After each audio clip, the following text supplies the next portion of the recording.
1 Timóteo 5.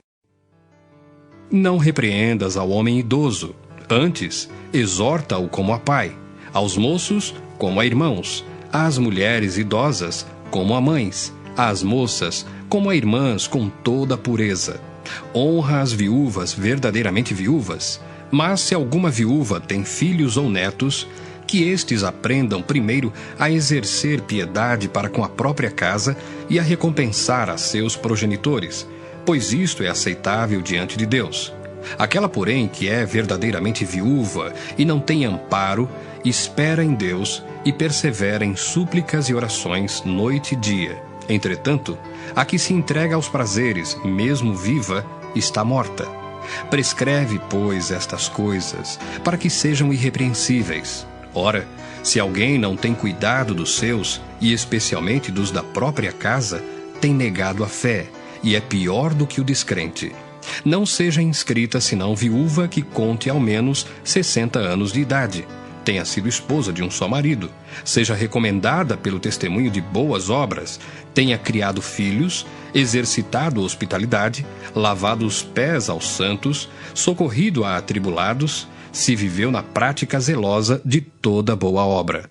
Mas rejeita viúvas mais novas, porque quando se tornam levianas contra Cristo, querem casar-se, tornando-se condenáveis por anularem o seu primeiro compromisso. Além do mais, aprendem também a viver ociosas, andando de casa em casa, e não somente ociosas, mas ainda tagarelas e intrigantes, falando o que não devem. Quero, portanto, que as viúvas mais novas se casem, criem filhos, sejam boas donas de casa e não deem ao adversário ocasião favorável de maledicência. Pois, com efeito, já algumas se desviaram seguindo a Satanás.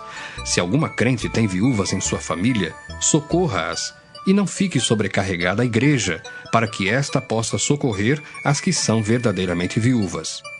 Devem ser considerados merecedores de dobrados honorários os presbíteros que presidem bem, com especialidade os que se afadigam na palavra e no ensino. Pois a Escritura declara: não amordaces o boi quando pisa o trigo. E ainda, o trabalhador é digno do seu salário. Não aceites denúncia contra presbítero, senão exclusivamente sob o depoimento de 2 ou 3 testemunhas.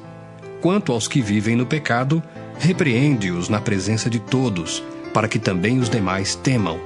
Conjuro-te perante Deus e Cristo Jesus e os anjos eleitos, que guardes estes conselhos sem prevenção, nada fazendo com parcialidade. A ninguém imponhas precipitadamente as mãos. Não te tornes cúmplice de pecados de outrem. Conserva-te a ti mesmo puro. Não continues a beber somente água. Usa um pouco de vinho, por causa do teu estômago e das tuas frequentes enfermidades. Os pecados de alguns homens são notórios e levam a juízo, ao passo que os de outros só mais tarde se manifestam. Da mesma sorte também as boas obras antecipadamente se evidenciam e, quando assim não seja, não podem ocultar-se.